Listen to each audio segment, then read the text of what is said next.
मागं पुढं झालं तर आपल्या आपल्यात ॲडजस्ट करायचं.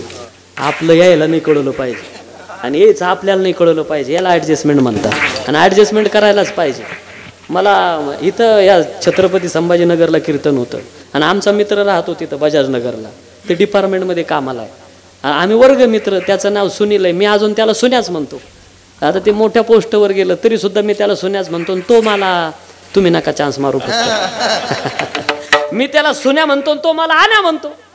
मला म्हणे आला इकडं तर ये आपल्याकडं, आज संधी आहे. 7 ते 9 कीर्तन होतं. गेलो 10 बाय 10ची खोली, ॲडजस्टमेंट सांगतोय बरं का. 10 बाय 10ची खोली, त्याच्यात गबाळ मामूर, माणूस घुसायला जागा नाही. एका बाजूला किचन वाटा, दुसऱ्या बाजूला क्वाट, पोराची झोळी, मानणी, त्याच्यावर भांडे. आणि मग म्हणलं अरे एवढं कंजेस्टेड जागा नाही इथं, कसं काय आता विश्रांती. त्याला म्हणलं एक काम करतो, जेवण झालं घरी. तो म्हणे नाही मी करतो ॲडजस्टमेंट, तू काळजी करू नको. आणि तुम्ही लई सुखी माणसं आहे राव, काय जागा आहे तुमच्याकडं मोठी, भरपूर जागा आहे ना. सप्त्याला किती माणसं बसतील एवढी. शहरी भागामध्ये सप्ताह करायचा असला तर रस्ताच बंद करावा लागतो, तसा सप्ताहच होत नाही. म्हणून वैकुंठवासी बाबा महाराज इंगळे बाबा सांगायचे, मुंबईला कुत्रे शेपूट सुद्धा अशी उभी हाली ते, आडी हालायला जागाच नाही ना. इतकी कंजेस्टेड. आणि मग त्याला म्हणलं, ते म्हणे काय काळजी करू नको. जेवण झालं आणि मला झोपेचा मिस कॉल आला, जांभळी. त्याला म्हणलं मी जातो तिथून, काय 40 किलोमीटरवर आपलं मंदिर आहे पुढं. म्हणलं तिथं थांबल सकाळी नाशिक. ते म्हणले नाही करतो ॲडजस्टमेंट. आणि मग त्याने म्हणलं हे काही करू, आपण क्वाटवर झोपून घेऊ. त्याचे 3 लेकरं, ते दोघं नवरा बायको. मग तो मला म्हणे थांब थोडा. त्याने एक पोरगं उचललं त्याचं दिलं क्वाटवर टाकून. मी म्हणलं अरे मला काय किचनवर झोपवतो का काय. तो मला काळजी करू नको, मी करतो ॲडजस्टमेंट. 10-15 मिनिटं झाले, त्या पोराला झोप लागली. बेडशीट एका बाजूने याने धरलं, दुसऱ्या बाजूनं त्या बाईनं उचललं पोरगं, सोडलं पलंगाखाली. मी तर पाहतच राहिलो. परत दुसरं पोरगं उचललं आणि पलंगावर टाकलं. 10-15 मिनिटं झाले, त्याला झोप लागली. बेडशीट एका बाजूने याने धरलं, दुसऱ्या बाजूनं त्या बाईनं उचललं पोरगं, सोडलं पलंगाखाली. तिसरं पोरगं टाकलं. 10-15 मिनिटं झाले, त्याला झोप लागली. बेडशीट एका बाजूने याने धरलं, त्या दुसऱ्या बाजूनं त्या बाईनं उचललं पोरगं, सोडलं पलंगाखाली. मला म्हण तू झोप आता बिंदास. अरे तुम्ही कुठं झोपणार आहे, आम्ही करतो ॲडजस्टमेंट, तू झोप. सकाळी उठलो तर मी सुद्धा पलंगाखाली होतो. ॲडजस्टमेंट सांगतो. विठाला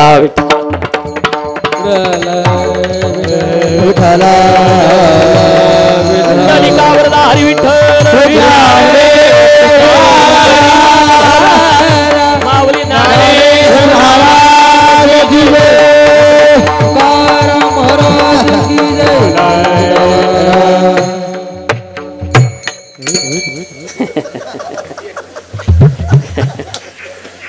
ते माणूस प्रामाणिक आहे बरं का. हा आपल्या संस्थांचे वा ते, कारण त्यांनी गुळ सुद्धा इथं संपला का बरोबर इथं लगे दुसरा गुळाचा खडा ठेवणार. इथं बघा तुम्ही, संपला का लगे दुसरा ठेवून देणार त्याच्यावर.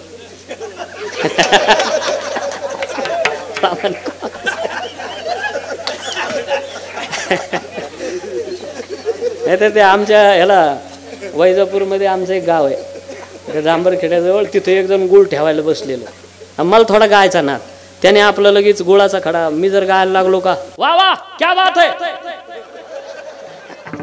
अख्खा गुळ त्याला खाल्ला, मी कोरडा ठाक मेलो. विठाला विठाला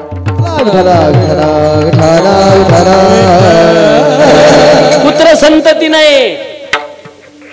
आणि मग त्याने पांडुरंगाला नवस केला, नवसाला पावला गेला. नरहरी महाराजाकडे दागिना बनवला दागिना, सोन्याचा करगोटा बनवला पांडुरंगाचा. अरे गेले तिथं पांडुरंगाला अर्पण करायचा तर 4 बोट करगोटा जास्त भरला. परत आले नरहरी महाराज, अहो करगोटा जास्त भरतोय. मला वाटतं ह्याचा अभंगावर चिंतन चाललं होतं. रात्री होते ना महाराज, आपले मित्रच आहे माझे, काय नाव माऊलीचं काय नाव, शरद पाटील. ते मित्र आहे माझे, तुमच्याकडेच होती वाटतं सेवा कालची. मित्र आहे माझे चांगले, त्यांच्याकडे हे चिंतन झालं होतं. त्याच्यावर या विषयावर फार वेळ बोललो होतो मी. तर गेले 4 बोट जास्त भरला. परत आणला 4 बोटं कमी भरला अर्पण करायला गेले तर. कधी कमी भरतो तर कधी जास्त भरतो. चुकी सोनाराची का माप घेणाराची हाच घोटाळा कळणं. नरहरी महाराज तुम्हाला यावं लागतं रावळात. नरहरी महाराज म्हणजे हो पांडुरंगाच्या रावळात कधी दर्शन सुद्धा घेतलेलं नाही कळसाचं. आणि मग ती आग्रह केला, पैसे देऊ केले तुम्हाला यावं लागतं. डोळ्यावर पट्टी बांधली, बघा ना कट्टरता. पांडुरंगाला पाहायचंच नाही, घेतली पट्टी बांधून. आणि सावकारानं हात धरला आणि पांडुरंगाच्या रावळाच्या दिशेनं आज नरहरी महाराजांची पावलं चालली. आभेदाची पहिली ठिणगी इथंच पडते. आज पांडुरंगाच्या दिशेनंच पावलं चालली. रावळात पाऊल पडला, दिलं पांडुरंगाच्या जवळ सोडून, घ्या माप. असा हात टाकला कमरेला पांडुरंगाच्या. ती कंबर नाही भासलं. काय भासलं? महादेवाचं लिंग भासलं. ते म्हणे सावकार मंदिर महादेवाचं आहे. म्हणे नाही पांडुरंगाचं आहे. परत हात टाकला तर ते महादेवाचं लिंग. वरती हात गळ्यात, भला मोठा भुजंग, जटाचा मुकुट, रुद्राक्षाच्या माळा, जटेतून गंगा, डोक्यावर अर्धचंद्र, कपाळावर भस्माचे पट्टे, कानात सापाची कुंडल, कंठ निळा, गळ्यात भुजंग, दंडामध्ये साप, सगळ्या अंगाला भस्म, एका हातात त्रिशूळ, एका हातात डमरू, गजचर्म पांघरलं आणि व्याघ्र चर्म नेसले. भोलेनाथ से निराला या कोई नहीं, भोलेनाथ से निराला, भोलेनाथ से निराला कोई नहीं, भोलानाथ से निराला या कोई नहीं, कोई नहीं रे यहाँ, कोई नहीं रे यहाँ, कोई नहीं, भोलेनाथ से निराला,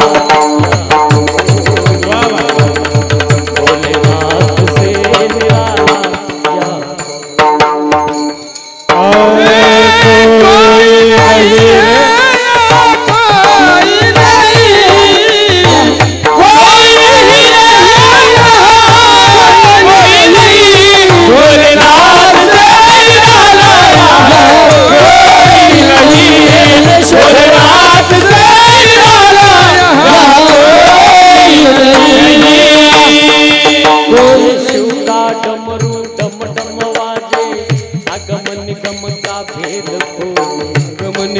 का भेद कोने, अगम निगम का भेद कोने, ऐसा डमरू बजाने वाला हरि बोल कोई नहीं, भोलेनाथ से निराला कोई नहीं, भोलेनाथ से निराला कोई नहीं. अरे मी डोळ्यावर पट्टी बांधली, हे तर माझं दैवत आहे. डोळ्यावरची पट्टी सोडली आणि समोर पाहता सुंदर ते ध्यान उभे विटेवरी. अरे अरे अरे अरे काय केलं ह्या डोळ्याने? पांडुरंग पाहायला घेतली परत पट्टी बांधून, परत हात टाकला, महादेवाचं पिंड. आज नरहरी महाराजाच्या लक्षात आलं, मी ज्याला फक्त पांडुरंग समजत होतो तो एकटा उभा राहिलेला नाही. माझं दैवत महादेवाला डोक्यावर घेऊन पंढरपुरात उभा राहिला. अंतकरणातला भेद गेला. महादेव पांडुरंग दोन्ही एक आहे. हरिहर वेद, हरिहर वेद, हरिहर वेद, हरिहर वेद, हरिहर वेद,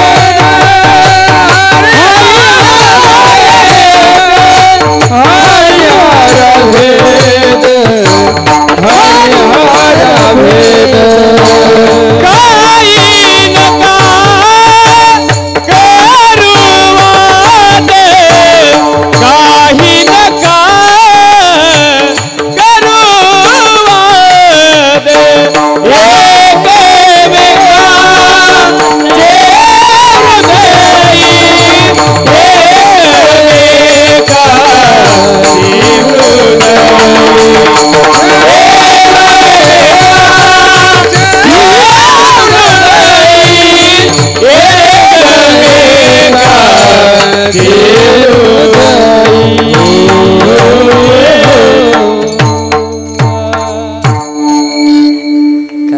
शॉर्टकट म्हटलं काय नाही. काय होतं, पेरा जास्त दाट झाला का कणसाला बारीक पडतो.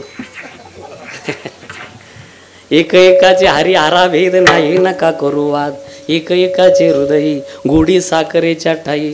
जनाबाई तर म्हणते जनी म्हणे आत्मा एक, दिसायला दोन असले पण आत्मा दोन्हीचा एक आहे. झाले का महादेव पांडुरंग एक? हा, आता नरहरी महाराजाच्या लक्षात आलं दोन्ही एक आहे. आणि आज नरहरी महाराज म्हणतात देवा तुझा मी सोनार, नरहरी सोनार हरिदास, भजन करीतो रात्र दिवस,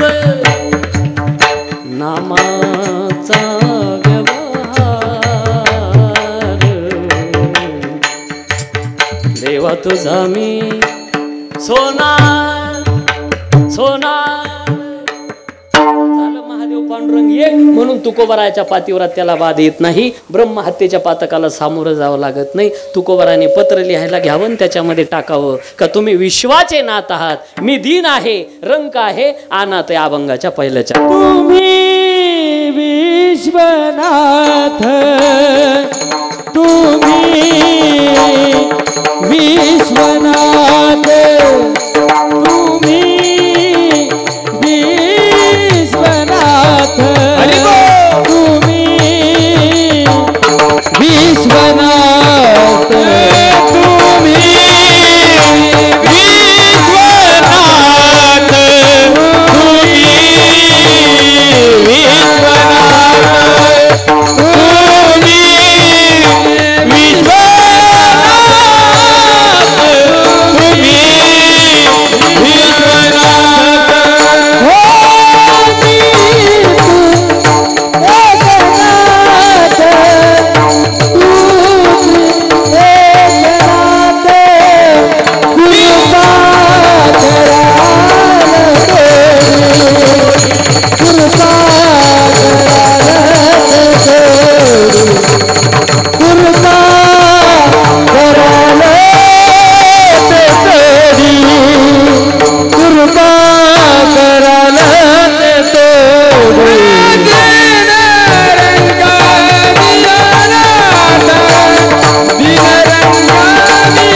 संप्रदायाच्या नियमाप्रमाणे हाताने टाळी आणि मुखानं नाम चिंतन करा. विठोबा कुमार हरे बार कुमारी, बार कुमारी, बार कुमारी, बार कुमारी, बार कुमार, बार कुमार, बार कुमार, बार कुमारी,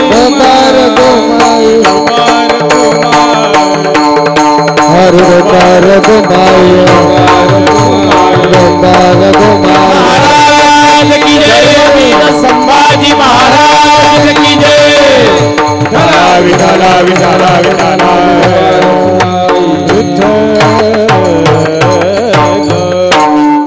माणसानं स्वतःला झाकून ठेवायचं हे तत्व तुकोबरायाने मी सुरुवातीला मांडलं होतं. काही मिनिटांमध्ये त्याचा विचार करून थांबणार आहे. ऐका, स्वतःला झाकून ठेवायचं. झाकलं का माणूस मोठा होतो. इकडे लक्ष द्या तुम्ही माझ्याकडे. समर्थांना विचारा, समर्थ कोणत्या तत्वाचे आहे. अभ्यासी प्रगट व्हावे, नाही तरी झाकोन असावे, प्रगट होऊन नासावे, हे तो बरे नव्हे. ज्या तत्वाची समर्थ आहे. पुढं बघा आता बरं का. विचारा तुम्ही ज्ञानोबरायाला परमार्थ कसा असावा. माऊलीची भाषा सापडली कोवी मला आता. नाना कृषी वळू आपुले, जे पांघरवी पेरिले, तैसे झाकिले पदरी, दान पुण्यगा हे मा हेरला. कर्नाटकी गायन. काय करतो ज्ञानोबा म्हणतात, शेतकरी शेतात पेरतो आणि पाठीमागे एक जण उखरीत चालवतो. हा तुम्ही कायला हाच म्हणू राहिले? त्या पेरणाऱ्याच्या पाठीमाग, पांबरीवाल्याच्या पाठीमाग एक जण असायचा ना, तो काय करायचा पाठीमागून, ते टाकलेलं बियाणं वर काढायचं ना, असा उखरायचा, झाकायचा. हा महत्वाचा भाग आहे माझा. त्याला आमच्या भागात राख्या म्हणतात, काही भागात त्याला रासनी म्हणतात, काही भागात त्याला फळाटी म्हणतात, काही भागामध्ये लोड म्हणतात. सगळ्या याचा अर्थ एकच होतो, झाकणे. झाकलं का उतार चांगला होतो. परमार्थ झाकून असावा, उघड्यावर नाही. कोणतंही काम करायचं, प्रचारानं माणूस मोठा होतो की नाही मला माहिती नाही, पण झाकल्यावर माणूस मोठा होतो, हे सगळ्या संतांचं मत आहे. कशावरून? ऐका आता. ज्ञानोबराय म्हणतात झाकल्यावर उतार चांगला होतो. आता याच्या पुढचा अजून, हनुमंतराय कोणत्या तत्वाचे आहे विचारा. हनुमंतरायला, हनुमंतराय जे गेले बिभीषणाकडे आई साहेबाचा शोध करायला, बिभीषणाचा महाल सापडला, हात धरला हनुमंतरायानं, नेलं बिभीषणाला आतमध्ये. बिभीषणानं हनुमंताला कथा सांग मला, हनुमंत कथेची रसिक आहे, सांगितली रामकथा. अशी कथा केली, भाव अश्रू आले बिभीषणाच्या डोळ्यात. जाता जाता बिभीषण बोलला सुद्धा, हनुमंता काय कथा सांगितली, एवढा मोठा कथाकार आहे आणि अजून अरे आता आमची लोक एकच कीर्तन पाठ करते, सगळे चॅनल फिरते, तू एवढा मोठा कथाकार असून अजून. बरं एक काम कर, तुझं नाव सांगन, फोन नंबर दे, कोणाला घ्यायची असली कथा तर देत जाईल पत्ता. बिभीषणानं घेतला पेन कागद, सांग नाव सांग. हनुमंत म्हणे मला नाव नाही. हनुमंताला नाव नाही बरं का. आणि मग तुम्ही म्हणा लक्ष्मण, प्राणदाता, पिंगाक्ष, केशरी नंदन, अंजनी सुत, हे काय, हे गुण नाव, स्वरूप नाव आहे. हनुमंताला नाव नाही. मग विचारलं बिभीषणानं, नाव नसण्याचा फायदा काय होतो? पहिला फायदा, कोणतीच केस होत नाही, कारण पोलीसवाले काय लिहितात अज्ञात. आणि दुसरा फायदा, नावच नाही तर नावाकरता करण्याचा प्रश्नच उरतो कुठं. झाकलं स्वतःला हनुमंतानं. एवढ्यावर थांबलं नाही प्रकरण. हात धरला हनुमंताला, राग आला, अरे तुला नाव घ्यायचं ना, माझं कशाला घेतो? बिभीषण म्हणला नाही, पण घ्यावंच वाटलं तुझं तर. धरला बिभीषणाचा हात आणि माझ्या प्रभू रामचंद्राच्या फोटो समोर नेलं, दाखवला फोटो. नावच घ्यायचं तर या सुंदराचं घे, बंदराचं कशाला घेतो? झाकलं स्वतः. जग में सुंदर है दो नाम, चाहे कृष्ण कहो या राम. बोलो राम राम राम, बोलो श्याम श्याम श्याम, बोलो राम राम राम, बोलो श्याम श्याम. जग में सुंदर है दो नाम, चाहे कृष्ण कहो या राम. जग में सुंदर है दो नाम, चाहे कृष्ण कहो या राम. बोल राम राम राम, बोल श्याम श्याम श्याम, बोल राम राम राम, बोल श्याम श्याम श्याम.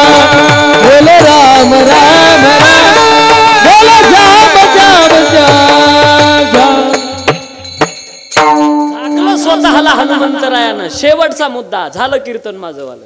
विचारलं प्रभून हनुमंता, सच बता लंका किसने जलाई. हनुमान सांगतो, एवढी गर्दी होती, मला काय सांगता येईल कोणा जाळली लंका. अरे पण टीव्हीला तर तुझ्याच नावाची पट्टी चालली होती खाली. हनुमान म्हणे मला नाही माहिती लंका कोणी जाळली. त्यावेळेला प्रभू विचारतात, सच बता हनुमान लंका किसने जलाई. हनुमान सांगतो, प्रभू आपको पता है किसने जलाई, फिर भी मुझे पूछ रहे हो किसने जलाई. मैंने नहीं जलाई. फिर किसने जलाई? मैंने नहीं जलाई, मुझे नहीं पता किसने. सच बता हनुमान लंका किसने जलाई. आपको सुनने का बोले, हाँ सुनने का, तो सुनो प्रभु, लंका मैंने नहीं जलाई. फिर किसने जलाई? लंका तो रावण के पाप ने जलाई, लंका तो सीता के श्राप ने जलाई, लंका तो मेरे बाप ने जलाई. मी कुठंच नव्हतो प्रभू. झाकलं स्वतःला. आज प्रभू रामचंद्र आशीर्वाद देतात. हनुमंता एवढं मोठं काम करून स्वतःला झाकलं. झाकणारा माणूस मोठा होतो. कसं? दिला आशीर्वाद, हनुमंता माझ्यापेक्षा जास्त मंदिरं तुझी जगाच्या पाठीवर असतील. झाकला म्हणून हनुमंत मोठा झाला. तुका मन जान भावेला नाहुनी ऐरावती रत्न कर त्याशी अंकुशाचा मार तुका मने सार व्हावेला नवनीलाल ऐरावत कठोर त्याची अंकुशाचा मान. हेच दिलं असतं ना प्रमाण. दिनरंक मी अनाथ,